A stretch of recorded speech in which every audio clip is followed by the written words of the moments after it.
What is up, YouTube? So here we go again with another video for you. Been over here fucking with my slicer settings a little bit, and I did do an input shaper tune and a pressure advance tune. So I'm pretty happy with what I'm seeing. You know, I didn't do an accelerometer input shaper tune, but I did it manually, and so far, man, I mean, shit, it looks pretty goddamn good. So yeah, I'll go over my slicer settings with you in a second.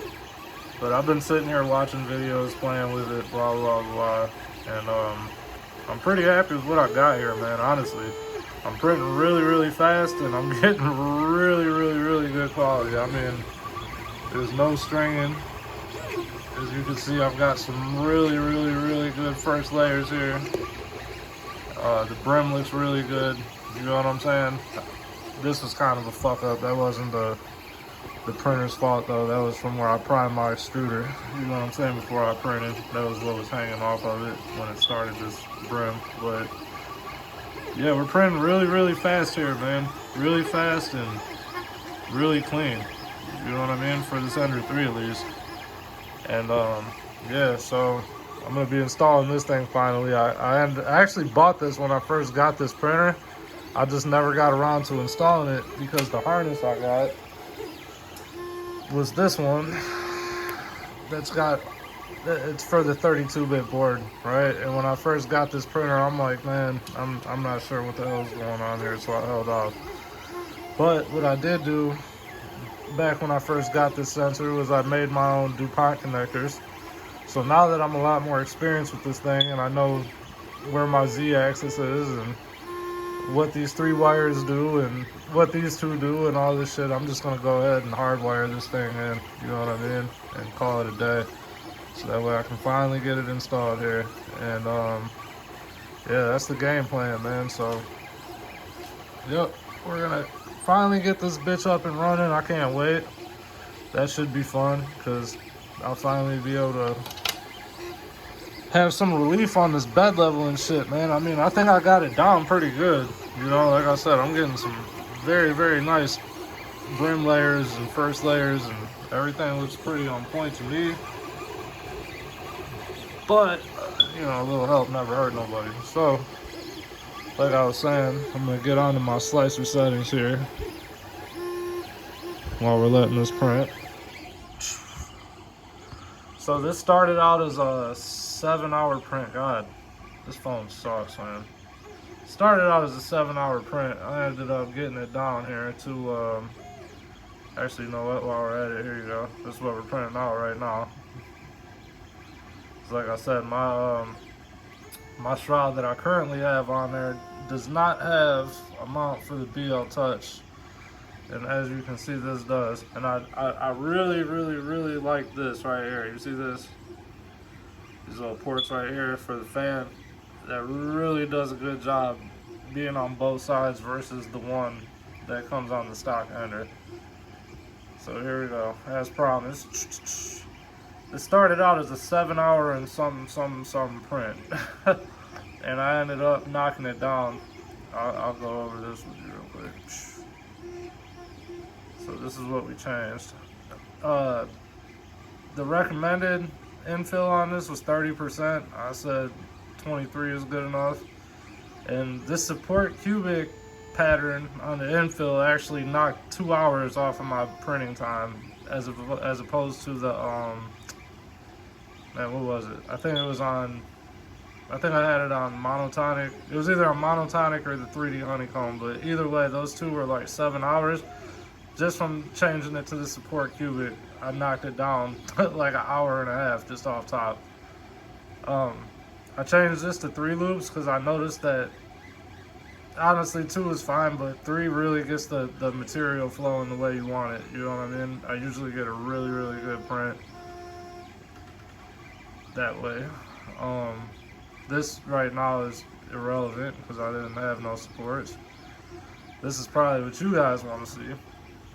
So last time we were on this screen here, things were a little bit higher. I ended up knocking the perimeter speed down to 80, turned the external to 80%, which was a big difference because I had it as a number before of millimeters.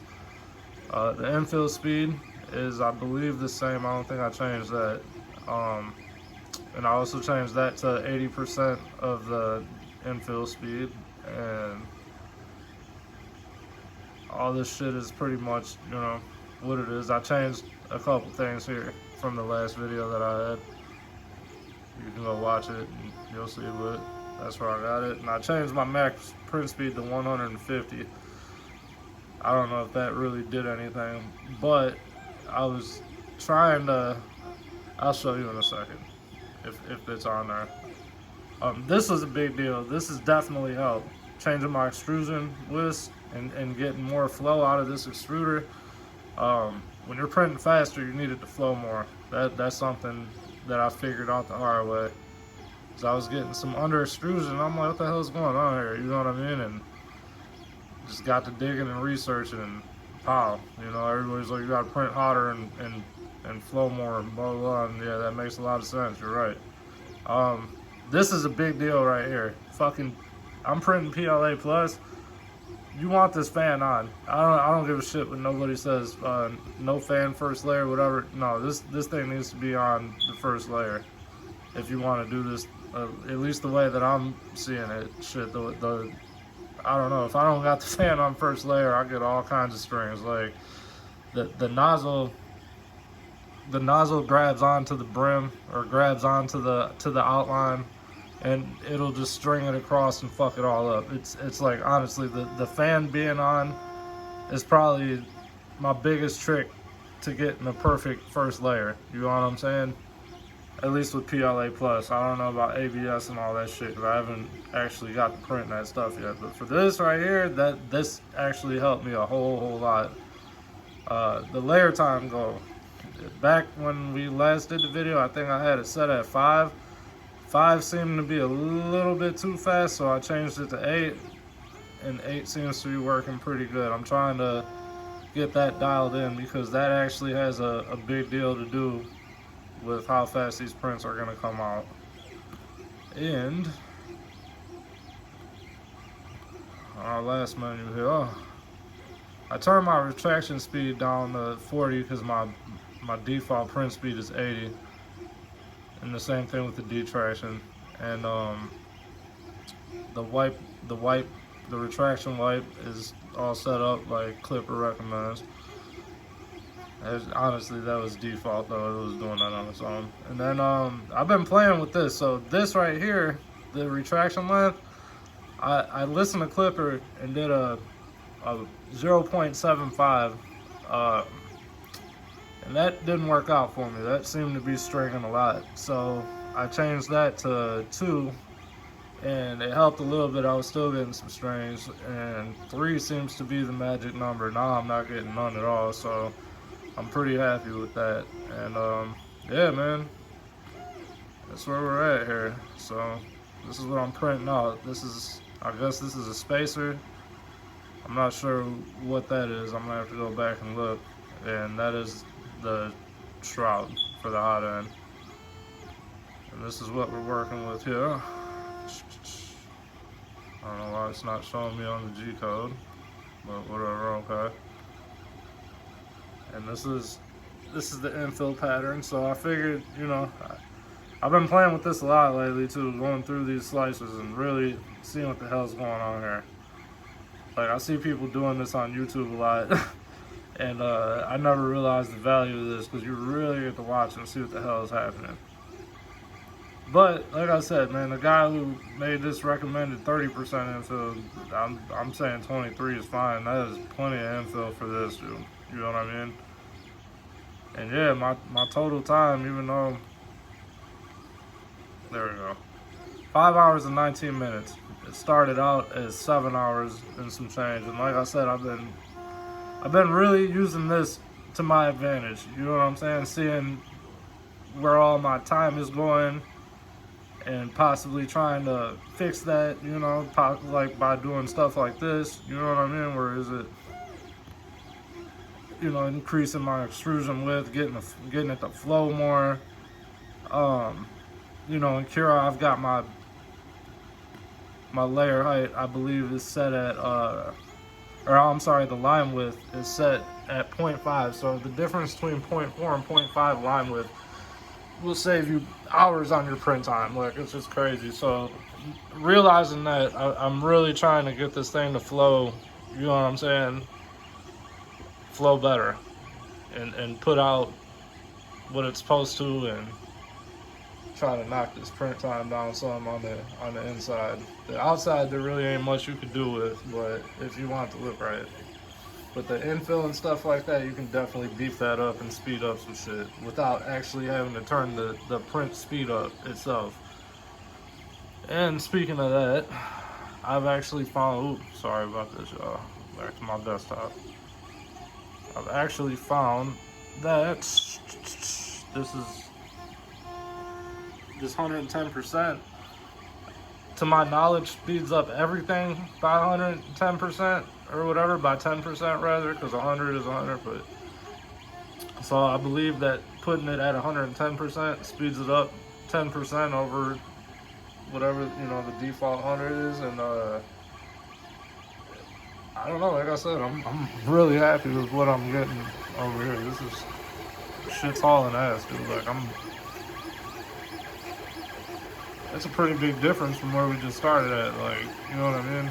10 minutes ago, this is a whole different print. This thing is building on up. Like I said, I ain't got nothing special going on here. Just some slicer settings and pretty much a stock ender, man. I mean, you know, we got this big ass spool wobbling up here. And yeah. But, oh, and you know something that I did do that I will share? Is I see this, I'm actually on Reddit on the Ender forums, and I see a lot of people having problems with their bed coming on level during the print, right? So while I'm on this video, if you have an Ender 3, this made all the difference right here. You see how it's got that nut right there? That actually secures the screw to the bed and makes it so the screw itself can't move. You know what I mean? And that's actually what the answer is, because I figured out the reason that this comes on level a lot. And you see, that's a stock spring. I don't even got no upgraded springs or nothing. I barely have to re-level this, even though I'm going to change those. But I'm actually going to order the nylon spacers. I believe they're nylon or silicone or whatever it is. But yeah, for now, I mean, this holds the shit down. It's the actual play that's in the screw on the bed moving around that's making these go on level. And like I said, I added those in. It locked that screw completely down, and it put more tension on these stock springs, which is actually what's needed. And like I said, you get this thing trammed up, man, and shit, I barely have to do anything. Like, usually it's literally, it's like I'll get done printing a print like this, where I've got this giant ass print, you know what I mean? And literally, I mean, it's like a tweak, like, just to get this notepad back where it's supposed to be, because that's how I usually level this thing, or tram it rather. Tram it with the notepad. The notepad works fantastic. You just do it until you get a nice little light rub on the nozzle. And actually, you know what? One of these days I'll do a video on that too. I just don't want to be on here trying to sound like I'm some fucking 3D printing expert, because I'm really not. But at the same time, you know, being a new guy that's actually having success with this, I think I've got an advantage kind of talking to people over somebody who is more experienced, because it seems like pretty much with anything in life though, that the people who are really experienced in something, they lose touch with like what it's like to be new at some shit again, you know what I mean? Like, they're so good at it and things are so natural, they just forget about all the little things that noobs get tripped up on that they may think is stupid, but to us it's like, oh man, like shit, I had no idea. So, you know, that's where I think my videos are gonna kind of help. Like, I'm still learning myself, and I don't know. Hopefully it does help somebody though. Hopefully you guys see this and it's what it is.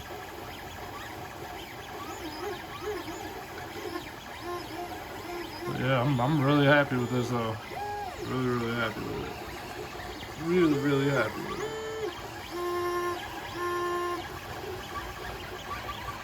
Shit was really pretty, man. It's coming out very nice. that's my video for today, you guys. Shit, I will be back probably with more of these and more of the other videos. Appreciate you guys watching. Stay tuned. And if you have any questions, comments, or suggestions, I fucking love suggestions, man. Especially from people who know more than I do. If you got some suggestions for me, or if I was wrong about some shit and you peeped it or whatever, just please, man, let me know. 'Cause like I said, I'm new to this. I need all the help I can get.